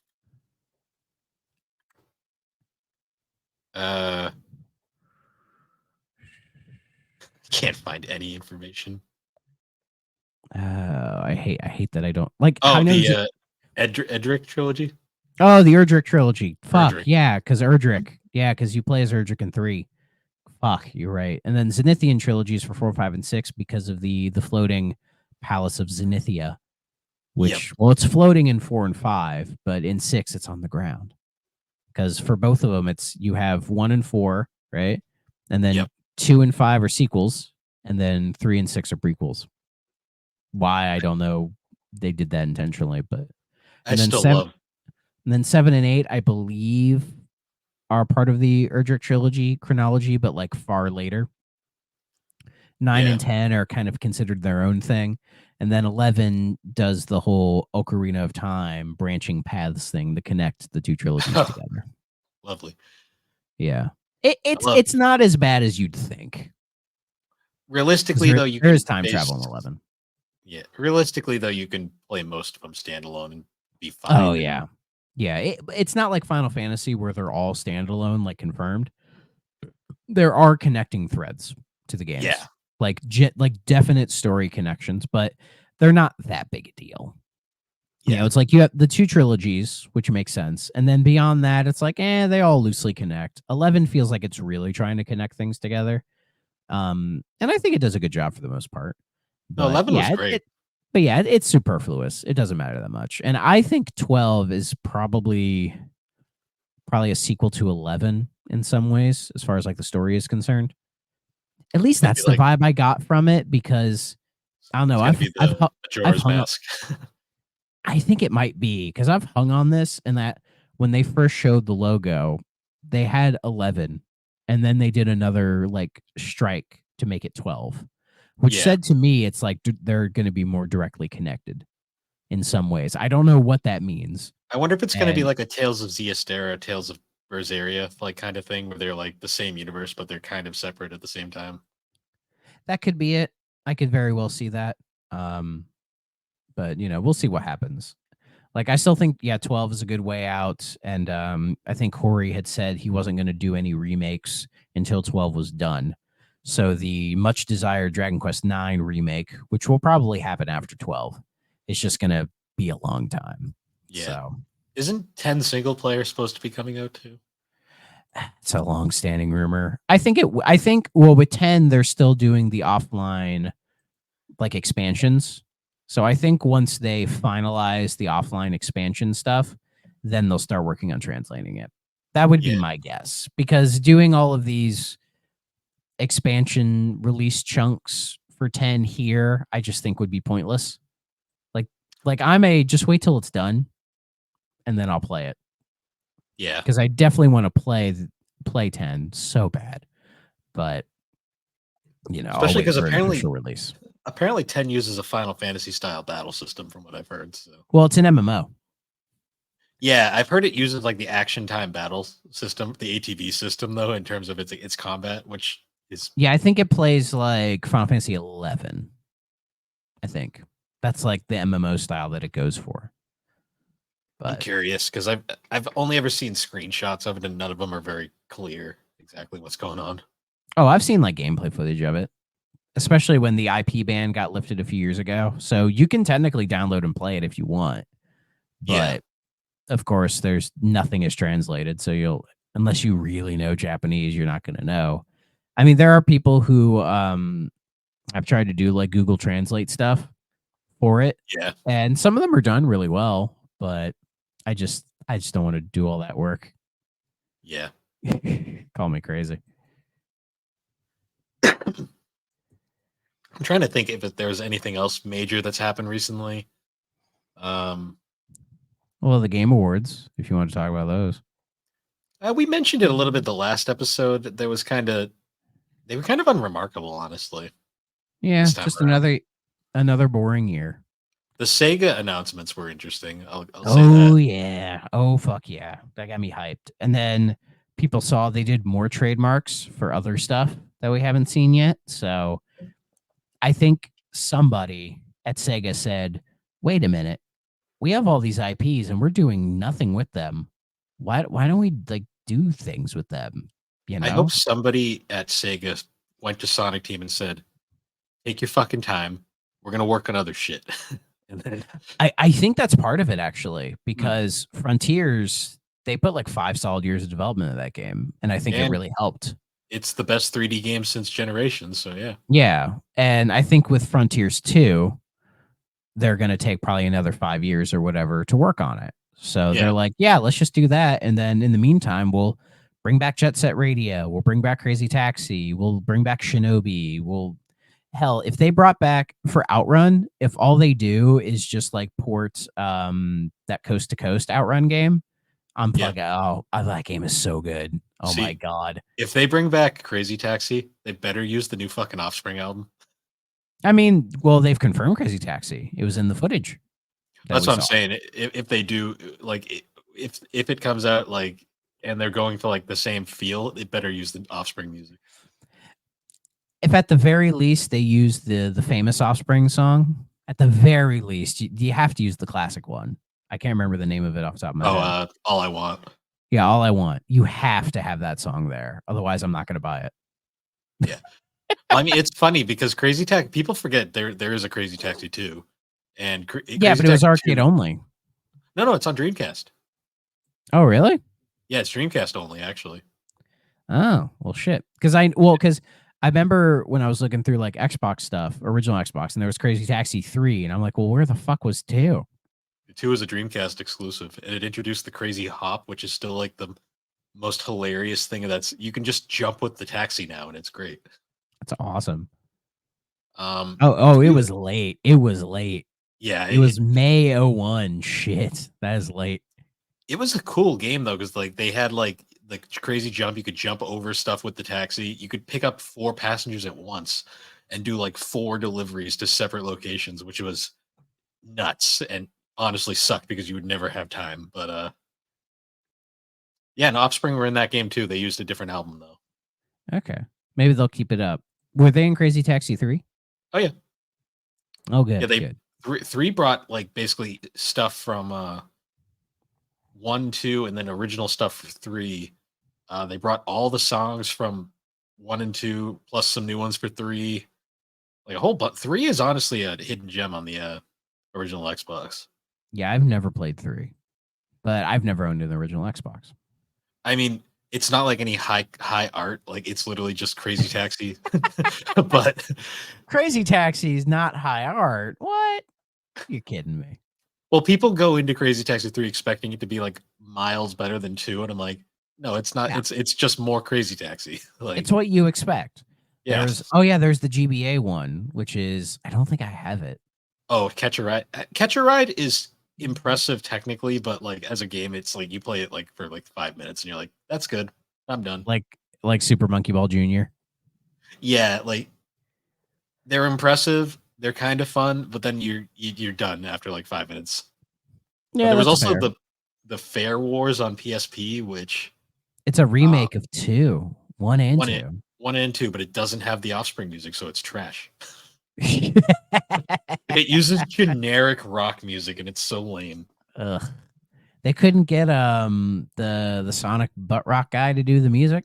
I know, right? Like Jun Sonoy, Like, like make yeah, do some, Sonori would have been perfect. just throw some Crush 40 in there. People will be fine.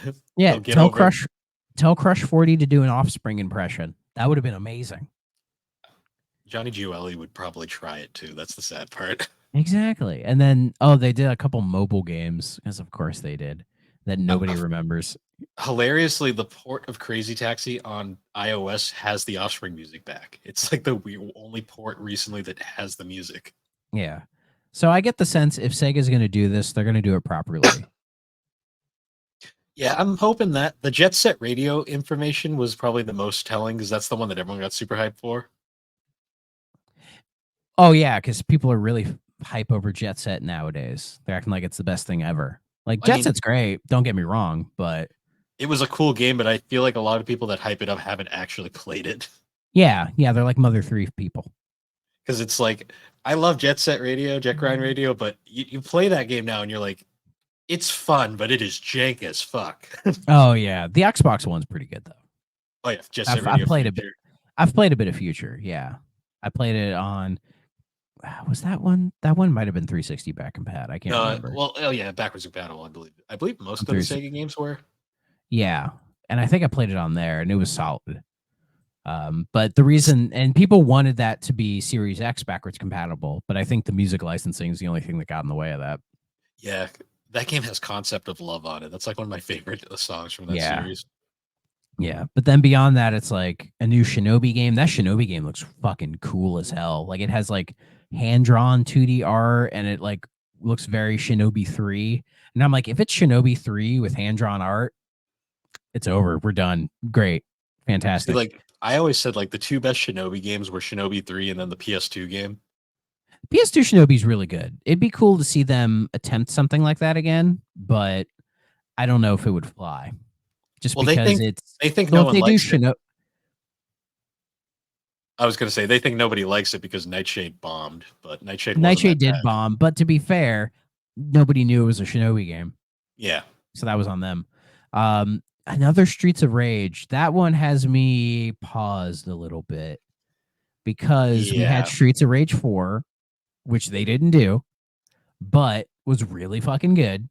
Mhm. And this looks more honestly, the little bit we saw reminded me of the spiritual successor to it, Fighting Force. Oh, the And game that started as Streets of Rage 4, and then yep. Sega didn't want it, so it became its own thing. Yeah, it reminded me a little bit of that, and I'm like, oh no, it didn't look like Streetwise, but to be fair, I don't think a Streetwise will ever happen again.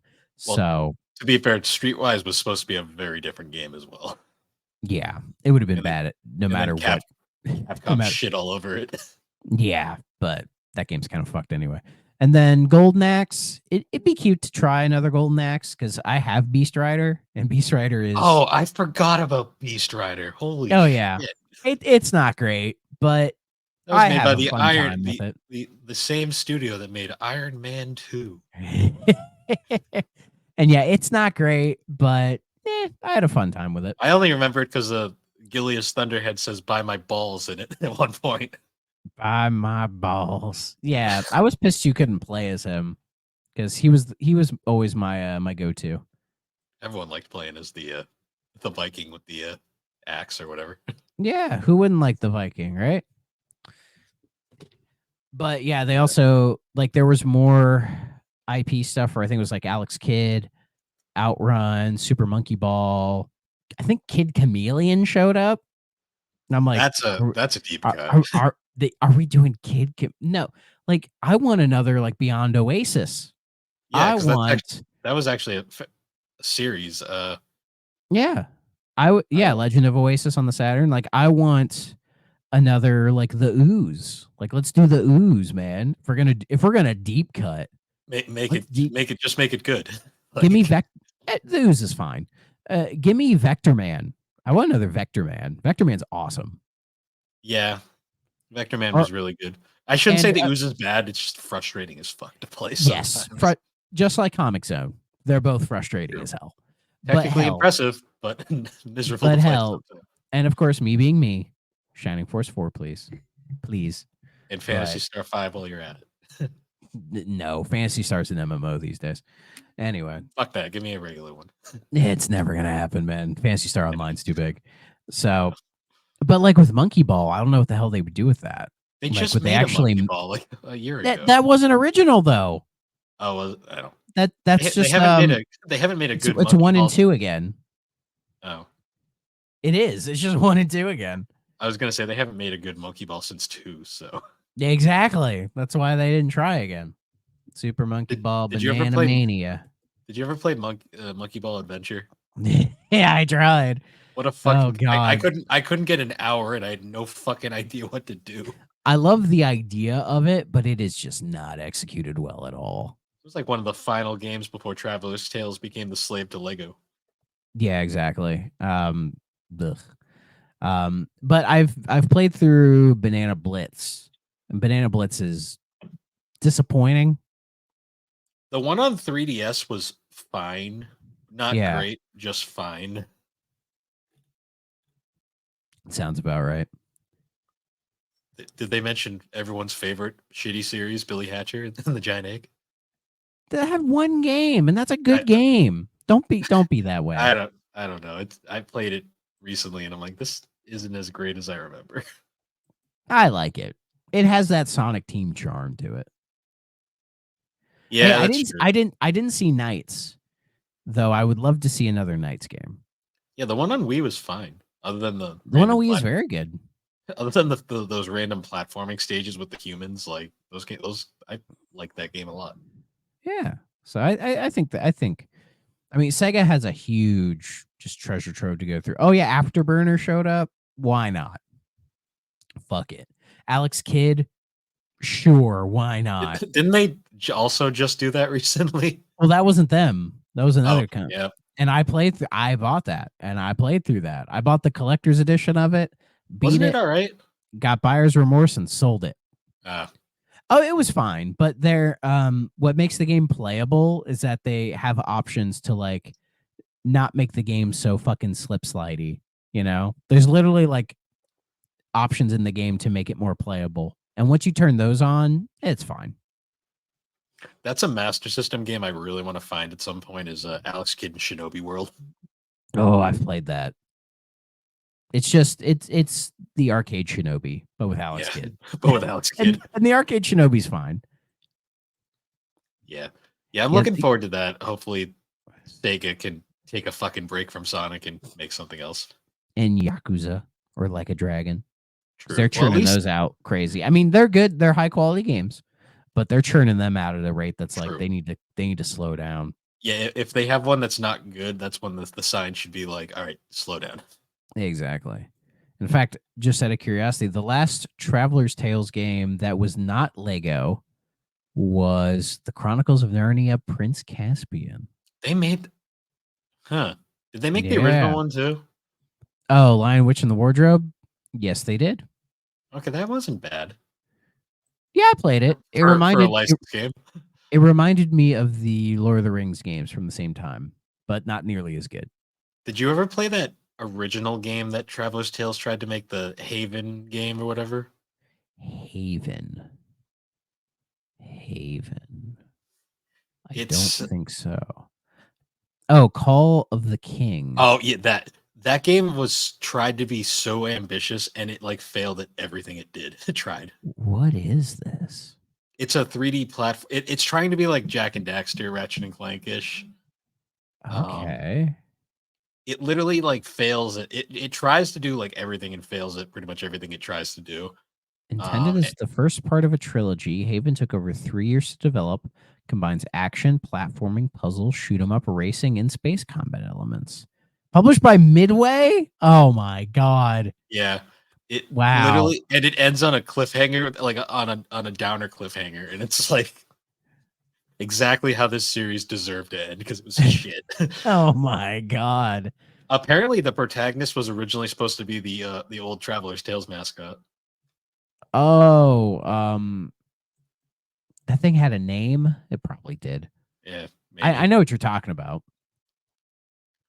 Yeah, Yeah, they're such a weird developer, Traveler's Tales. John Burden is a very talented programmer. He just like Yeah. never seems to be able to finish like fully realize anything he does. Yeah. Poor guy.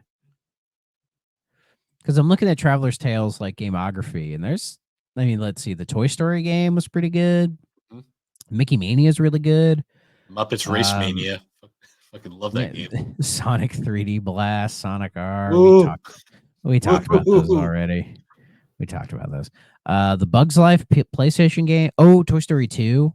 They That also game's made really good. Rascal, fucking Rascal. Rascal. You rascally You rabbit. know the worst Oh, part about oh, Rascal is thank God they did the one weakest link video game. Okay, they're saved in my heart. I've played that game. Oh yeah, they did Wrath of Cortex. I forgot about yeah, that. they also did Twin Sanity. Twin Sanity's good. I really like Twin Sanity. They didn't get to finish it. That was like their big like the director of the game has said multiple times they've activated, well, I guess Microsoft now, but if they will let him, he wants to finish it, like do it the way he intended, but I doubt it'll ever happen. Finished Twin Sanity. It wasn't finished. No, Twin Sanity is infamously not finished. Like there's so many Oh, things that were cut from it. interesting. And it's still a good game. That shows how impressive that team was. Oh yeah, I really like Twin Sanity. And then they did Lego Star Wars right after that, and then but that's the That thing. was The Lego Star Wars stuff didn't. It wasn't until Indiana Jones where like that's when it became a monster. yeah. Yeah, because they did 1 and 2, then they did the complete saga, and then it's just been Lego basically ever since. And I can't imagine just doing Lego games at the rate that they do. I can't imagine it, man. I mean it pays the bills, so That it does. That it does. Though I do credit Lego for the company for now they're starting to branch out hmm. with their stuff because they have that was it Lego Builder's Journey, that like puzzle game with Lego, which looks like I'd really like it. There's that like Lego Forza game that came out recently. Um and they've done That some other stuff with the the with Lego like style games, which I think that is the way to go. that original one, the Lego City Undercover was actually really good. Yeah. Yeah, that game's not too bad. Though did Traveler's Tales make that? I believe they did. I think that was what Okay. like one of the few times Because they got to do something original for once. for some reason, looking through their gamography, I didn't see it in there, unless I just completely overlooked it. I swear it was them. It was made by Traveler's Tales Fusion, Oh which is yeah, like because they have that's a spin-offs smaller now. studio. Yeah, they have spin-off studios just for Lego shit. So I mean, yeah, good for them, I guess.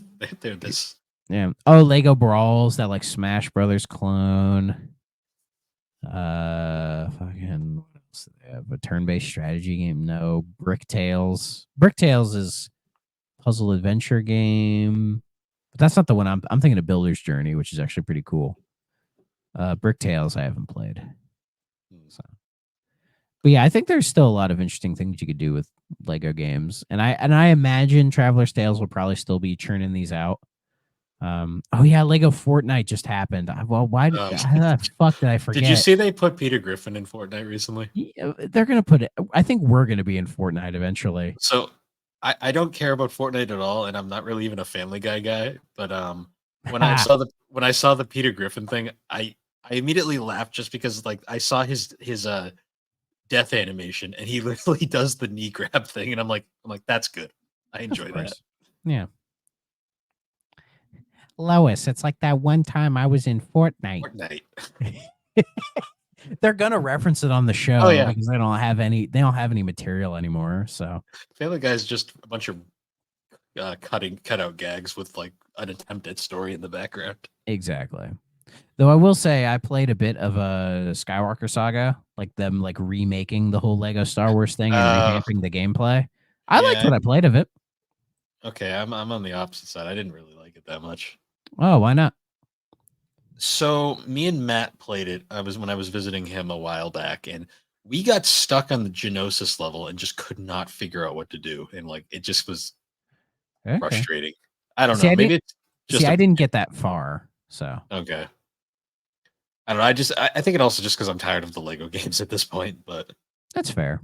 I think at least with Skywalker Saga, they were trying something different, like revamping a bunch of things and all that. And I think I would like to see them do this, but with like the Indiana Jones stuff, mm, because I think as I played through Indiana Jones, the Lego one, I liked it, but if now they're going to try to make the game like more complex and more involved, like that's the series to go back to try yeah. to do something more interesting with it. So and plus, I mean, we got the new movie, so you might as well just add that Oh to yeah. it, right? So Yeah, now you that's got like true. 5 movies to go through. Yeah, you got 3 good movies and 2 iffy movies to go through, and there you go. I still remember the fridge, and people were so mad about that damn fridge for so long. That's far from that movie's worst problem. I thought the fridge was funny, to be honest. It fits with the whole Indiana Jones death trap thing. Well, the people that were always like, "It's ruining the legacy of Indiana Jones." I'm like, Indiana Jones has always been kind of stupid inherently. Yeah, Like, I think honestly, I think the new movie does a worse job of destroying his legacy, mm, especially with doing the whole CG Harrison Ford thing, which felt completely unnecessary. yeah, That whole opening scene goes on way too fucking long, and then the whole like he's in New York and yelling at his like hippie like neighbors for playing Magical Mystery Tour too loud, and he just like goes on another adventure, and it's just I don't know, man. I feel Dial of Destiny they could have went a little bit maybe more meta with it, you know, or yeah, an idea I heard that I thought would have been awesome is you have like the Indiana Jones like theme, and it's like a big adventure, but it's just him getting to a lecture, yeah. like you do the whole thing like he's struggling to put his clothes on and eat breakfast and but it's like ba ba da ba ba ba da, and Do then it like ends with the him like just getting to the lecture to like talk about kind of whatever. like Uncharted 4, where like you do that opening thing, and then you fight. It's literally just Nathan Drake recovering something in a dive like thing. Yes. Yes, but do that with Indiana Jones. Like especially because he's an old fuck. So it makes perfect sense to do. But I get the sense that like Harrison Ford is above that. Like he wouldn't be Yeah, willing to do that. uh, I mean, I love him, but you know, it just you get the reminds me sense of he's not a guy who's willing to make fun of himself. no. Yeah. That just reminds me. I really want to replay Uncharted 4 now. I'm good. I fucking love that I game. That's like one of my that's like my favorite PS4 game. I liked 3 more. 3 is really good too. Honestly, they're all really good. 1 needs a remake. Well, so playing 1 on the HD collection on PS5, like I feel like covers up some of the jank of that game, but yeah, it probably does need some work. I mean, what the hell are Blue Point even doing right now? Yeah, that's a good question.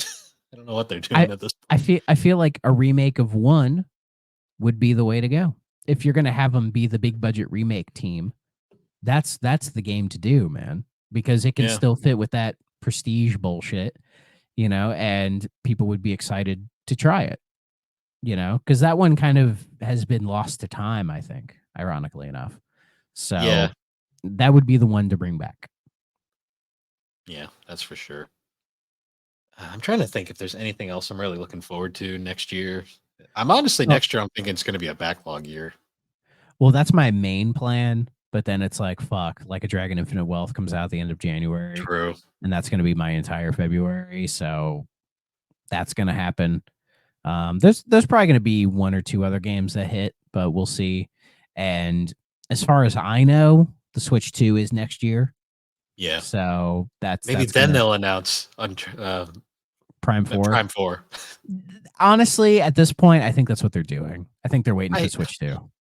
I hope so because I want to stop making the fever dream joke because at this point even I'm starting to get tired of it. But at this point with Prime 4, just make a cross gen. And they Yeah. can use that game as to be like, oh, look how good it looks on the Switch 1. Looks great, right? Yeah. But put it on the Switch 2 and it looks even better, baby. We put the NVIDIA sheen on it or whatever, right? And it's going to look fucking amazing. And that's going to get us to buy it. And then for the casuals, it's like, here's your 3D Mario, which I'm going to buy both of those because you can't Yes. launch the Switch 2 with Prime 4 by itself. You can't, no, you can't do that. That's not going to work.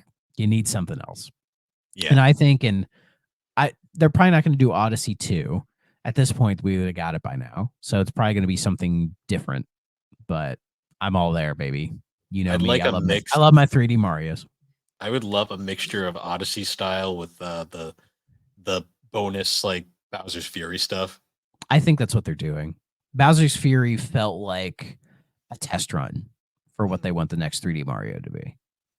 Yeah. So I I'm think we'll get curious it. regardless. I mean, it's 3D Mario. I'm there. I love me some 3D Mario. Now the real question Especially is, since Wonder disappointed me. yeah. Yeah.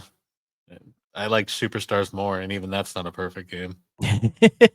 I did like Superstars. Shout out to Sonic Superstars. Yeah.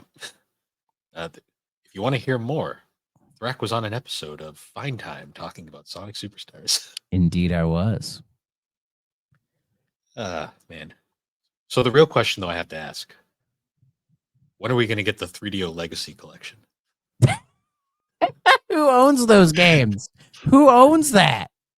Fuck it. I don't know. I just joke Like, because we're supposedly getting Plumbers Don't Wear Ties re-released at some yeah, point. where the fuck is that? I Where know. is that? They opened up fucking pre-orders for the physical, and people were like, "Well, when are you gonna do the digital version?" Right? Nothing. Radio fucking silence. Like at least with the Gex collection, it's like that'll probably they didn't give us any dates on it, so whatever, right? But this, it's like they gave us a time frame. What the fuck? And then I just looked it up, right? And on Yeah. Twitter, it says, here, I'll read the tweet for you. To the fans of Plumbers Don't Wear Ties, it turns out releasing a game isn't as easy as unclogging a toilet. It's actually quite a lot harder. We had originally wanted to release it on December 8th, but that turned out to be a bit of a pipe dream. They originally said it was in September. The dev team at Limited Run is working hard to pump this thing out, but they'll need a little bit more time to assure that the launch runs as smoothly as John's bike after a tune-up. How hard is it to port a fucking slideshow? Right? After all, it's our duty to bring you the best product we can create. If you bought one of our physical editions, there's no need to sink into despair. This delay will not affect our production timeline. Standard copies will go out Q1 2024. It'll probably just come with a patch. The definitive version will snake its way out of development and launch digitally on March 5th, 2024. For real this time, no more delays. Yeah, we'll see about that. Just putting definitive version on Plumbers Don't Wear Ties is the fucking funniest thing ever. Yeah, we can't get fucking Mother 3, but we can get Plumbers Don't Wear Ties. I'm just like, how hard is it to port a slideshow? I know, right? March 5th. That is a Tuesday, which is when we record these fucking things. So probably March 12th or March 19th will be our Plumbers Don't Wear Ties review in 2024, provided it actually comes out. So for those of you waiting, it'll happen in March because I will buy that and I will sink into it. I'll do fucking I'll watch all the random bullshit in there as well because there's a bunch of bonus content. They added like a dungeon crawler mode for some reason. There's a lot of weird stuff in there. So you can enter in the nude code and you can see one picture of side boob and a lot of man ass. Well, the thing is, the girl who's in that, I forget her name, but I think she's done like adult stuff before. She's So a like, wrestling, I think, or she well, was like some sort of. she was part of Glow, like the original version of Glow in the 80s. So, yeah, what the fuck's her? Jean Bisson, if I'm saying Yeah, that correctly. Yeah, she was Hollywood during the original Glow. But then she did a bunch of other stuff. Um, just like as like a stunt woman and acted in a bunch of random stuff. So she's been all over. So she's had her fair. yeah. She owns a soap company now. So if you want to buy soap from her, there you go. I always laugh because Um, the nude code is like the most disappointing part of fucking plumbers don't wear ties because you see way more John than you do see of Jane. That's all I'm gonna tell you. yeah, but it's like if you want to see boobs, it's like these I days, know. like trust me, there's enough boobs on the internet to keep you going. So Honestly, the censor face is more interesting than oh, with the seeing. nose, yeah, Yeah, so that came strange. that came. I'm not gonna say anymore just because I want to save it for the episode. But oh I boy, mean, yeah, I'm gonna write a fucking thesis on it when I get my hands on it. yeah, So we will have the definitive review of the definitive edition of Plumbers Don't Wear Ties, and I guarantee you, when we do that review, we'll probably get a lot more engagement than normal because yeah. it'll be hot on the That market at the I time. mean that's like the pinnacle of 3DO. Like that's the game. Little. It's sad that like Gex is considered like the killer app of 3DO, although I'd argue it's Road Rash, but that's besides the point. Um, Gex is considered like the pinnacle of 3DO, but I'm pretty sure the game most people remember the system for these days is Plumbers Don't Wear Ties For the memes. for the memes and just how absurd it is. Like it is, Yeah, for sure. yeah. But honestly, other than that, we've managed to stretch this out almost 2 hours. Yeah. Yeah, there's enough content for your ears, listeners. Yeah. And so this will be the last time you'll hear from us before Christmas. So I guess wish everyone who celebrates a Merry Christmas and Happy Holidays to all the others. Yeah. Hope our Hanukkah enjoyers enjoyed Hanukkah. It has already happened. That is true. And yeah, New Year's is coming, and that's new year, new show, new season. Well, yeah, new season of the show. New season, yeah. I guess kind of. I I don't have seasons exactly laid out on the show like I do GNC, but It's all good. yeah, we'll be back. And Need for Speed is next. Oh yeah. Another iconic series that made its start on 3DO. Yes, yes. And then we can maybe discuss like New Year's stuff for the show. So Oh yeah, yeah, definitely. All right, so figure with that we'll wrap this one up for now. So once again, guys, thanks for joining us on the 3DO Experience. You can find 3DO Experience all the podcasting platforms. All of our links are linktree / the Barber Who Games. And if you'd like to join the GNC Podcast Discord server, it is free, open to anybody. So with that, once again, guys, we will see you all next time. bye bye.